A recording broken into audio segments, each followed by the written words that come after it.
Hello friends, welcome back. Today is the fourth day of our tour of the UK. After waking up, I was watching out of my window from the hotel room and was greeted by this pleasant sight. After breakfast, we left for sightseeing at 8:30 a.m. We made a lightning visit to Cardiff Bay once again. Remember, we had seen it the previous evening, but now we wanted to see it in the morning glory. This public place in Cardiff Bay is named Roald Dahl Place, named after the Cardiff-born author Roald Dahl, the famous writer of children's books, especially the Diary of the Wimpy Kid series, Charlie and the Chocolate Factory, just to mention a few. This place houses notable attractions: the Pierhead Building, Senate Building or the Welsh Parliament, and the Millennium Centre. The Pierhead was built in 1897 and was used as different government office building through the years. Today it is used as an event and conference venue. Senate Building is the Welsh Parliament building. It is unique because it is a see-through glass building. Wales Millennium Centre is Wales' National Arts Centre. The Phase 1 was inaugurated in November 2004 and Phase 2 in January 2009.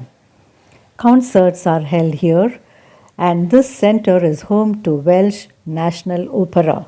The bowl-shaped space has made it a popular amphitheatre for hosting open-air concerts. In fact, when we visited the previous evening, a concert was going on.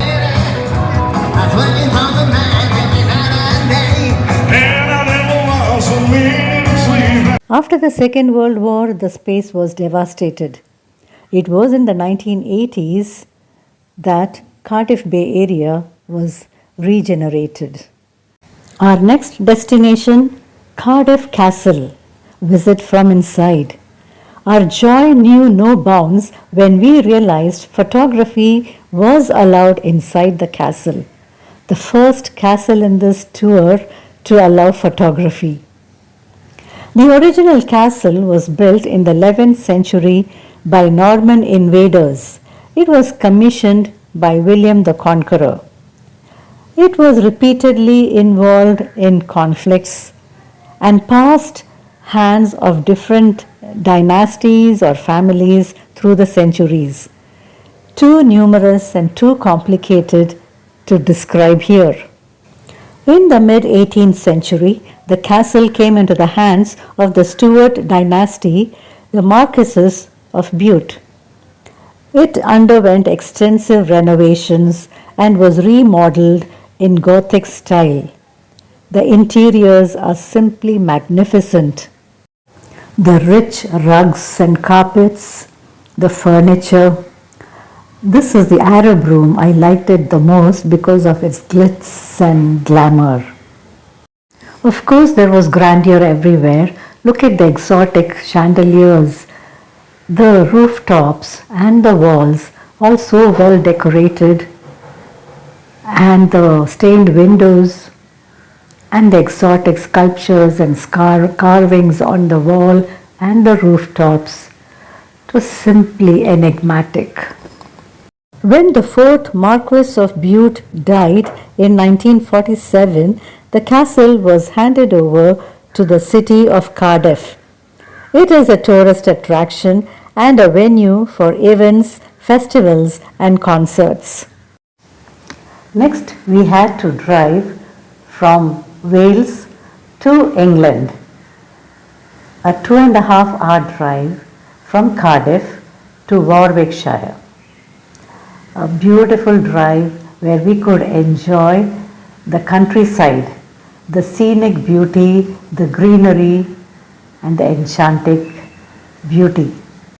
Mesmerizing sights, I tell you. Don't you agree?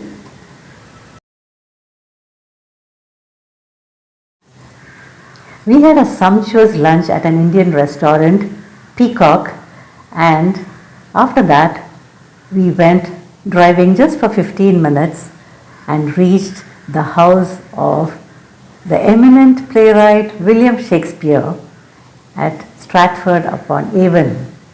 We were highly excited to visit Shakespeare's birthplace, his house. This house belonged to his parents, John and Mary. John was a successful glove maker. William Shakespeare was born in this house in 1564. He spent his childhood here. At 18, William married Anne Hathaway in 1582 and they lived in this two-room cottage. Shakespeare's birthplace is now a restored 16th century half-timbered house in Stratford-upon-Avon, Warwickshire. Let's check out the ground floor. It has a parlour with a fireplace, an adjacent hall with a large open hearth, and a room which was apparently John's workshop. John would make gloves in that room.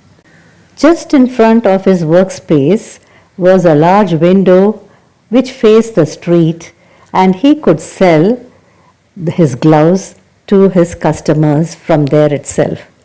There was a similar arrangement of rooms on the first floor, with 2 bedrooms and a bathroom. This was the room where Shakespeare was born. We also see a baby crib, which was used for him. The bathroom window has signatures of various literary pilgrims who visited the place. The earliest date is in 1806. Eminent literary figures Charles Dickens, Sir Walter Scott, Thomas Carlyle, and others visited the birthplace and autographed the walls or the windows. Many signatures are still there on the window pane, but the signed walls have been painted. When Shakespeare's house was put up for public auction in 1847, Charles Dickens became involved in the campaign to save it for the nation. This chair is said to be a replica of the chair on which Shakespeare sat while writing his plays. And this is supposed to be his favorite nook where ideas for his variety of plays germinated and evolved. We came down the stairs, and while exiting, we didn't fail to notice the flooring, which was so uneven. Oh my goodness. As we came out after visiting Shakespeare's house, my mind was full of Shakespeare's tragedies and comedies. I loved his comedies better. And as if on cue, there was a scene from Much Ado About Nothing, played out just for us by a couple of actors. Well, you are a rare parent teacher. A bird of my tongue is better than a beast of yours. I would my horse had the speed of your tongue. I wanted to linger on in this area as long as I could. Here I saw a statue of the jester or the fool in As You Like It. And here is the statue of William Shakespeare in all his glory. So that was indeed a great experience going around the birthplace and home to one of the greatest playwrights of English literature, Mr. William Shakespeare. A point to be noted about this tour is that we got to visit places closely associated with literary giants. Remember, I was telling you about Roald Dahl when we visited Cardiff Bay that morning. He is one of my all-time favorites. His books are anytime, anywhere, any page reads, and contain a lot of wisdom, even though it is supposed to be written for kids. Again, as we were driving around London, I could catch a glimpse of Sherlock Holmes Museum at 221B Baker Street. but I couldn't click a picture as we were in a moving bus. You know what?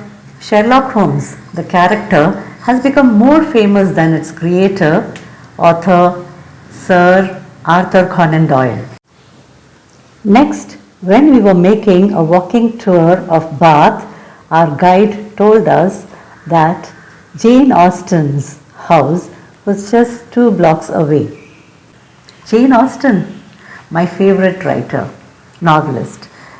And though I couldn't see her house, I imagined that I was in front of her house.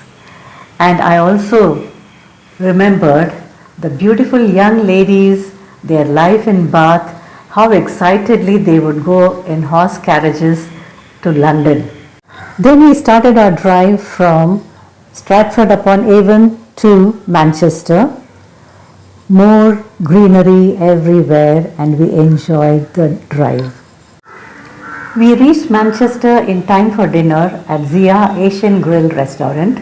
After that, we checked into our rooms at Hotel Salford Quay, Manchester. So friends, I do hope you enjoyed today's highlights as much as I enjoyed reliving them for you while narrating them. So thanks for watching. Take care. See you soon. Bye-bye.